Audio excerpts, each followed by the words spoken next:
Hello, Aquarius, and welcome to the time of Sun in Pisces. That's February 18th through March 20th, 2015. And this month, Aquarius, you're working on your second house. And we have all kinds of cool dates. I think the coolest thing that I'm really enjoying with this time of Pisces is that there will actually be a new moon in Aquarius on February 18th, 3 minutes before the sun moves into Pisces. It's really interesting because actually the new moon happens right on the minute that the moon shifts from Aquarius into Pisces.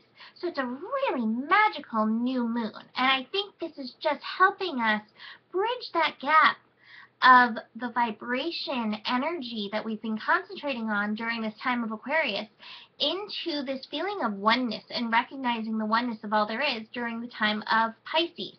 And then Pisces ends on a new moon on the last day of Pisces, bridging into Aries. So it's a nice little flow going on, which I think is really beautiful. There's a whole bunch of other stuff happening, including what I think is really fun, a Venus-Mars conjunction, and you can learn more about that either in the daily horoscopes that I put out every day, or I did a Pisces overview that went into the dates and the energy of Pisces a bit, if you're interested.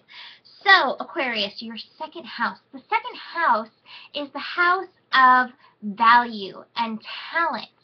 And so, Aquarius, having Pisces there in the second house, I want to know, how much do you value the energy of magic?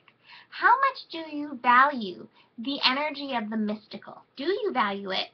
Or are you kind of like, that's silly? Aquarius, you're very good at the whole mental, this makes sense, and even like taking it a step further. But sometimes the energy of Pisces can seem a little woo-woo, even to the Aquarius. So, it's time to open up to that and understand, being that this is your second house, that Pisces is your second house, it's not even just being open to it, it's recognizing that the mystical and the magical are actually part of your talents and part of one way you're here to make money. The second house is a time of really figuring out the finances, figuring out what you love, and how to bring in abundance or currency with that. And so, Aquarius, it's time to look. Does the mystical, does the magical feed into your financial plan? I can't believe I'm using those words. Thanks, Spirit. Does it feed in? And if it doesn't, maybe it's time, especially if you're feeling any areas that just feel incomplete when it comes to that, maybe it's time to look into that. Like, oh, maybe I need to use my intuition when it comes to my finances. Maybe I need to use my intuition when it comes to bringing more abundance in. Maybe I need to talk to my guides. Do you value that? Or is that just like too much for you? During this time of Saturn and Sagittarius, I think it's really important to open to what may seem foreign to us. Doesn't mean you accept it in as your truth, but be open to it and see, is there truth in there for you? So, Aquarius, this month, your little mantra with this is, I value magic. I value the mystical. The universe, I really believe, I use God as my banker and my publicist, or all that is, source, whatever you consider the highest of all powers. So, have you ever thought of putting the universe in charge of your finances? Maybe not completely in charge, you can still balance your checkbook or whatever, but be like, hey, Spirit, I'm open. If you want to show me a new way to make money or a new way of bringing in prosperity, I'm open. And, actually, there's been a mantra going around. It's like the measles going around. There's a mantra going around. I know that's not funny. But there's a mantra going around that says, I allow money to flow in my life from expected and unexpected sources. And maybe it's time to just open to that and see.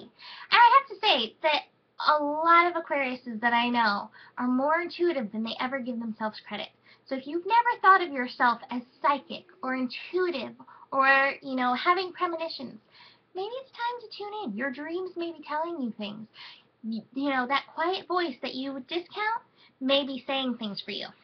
So, Aquarius, oh, this card is so perfect. I have a card for you, the Sun Dancers.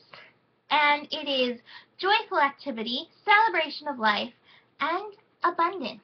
And how I see this card is, you know, especially with the second house, it's time to embrace the abundance of the planet. It's time to embrace the essence of pleasure that is available to you on this planet. And pleasure is about tuning into your senses, the smells and the sights and the tactile energy. You know, I have this little hat from Mahalo right here. The softness that's available for you. Tune into that and recognize, even if you are not feeling financially rich, you are rich. And that's beautiful. And dance in the light of the sun, because its warmth is there for you, giving you the abundance of light and heat. So, Aquarius, have a beautiful second house. Have an abundant second house. Namaste.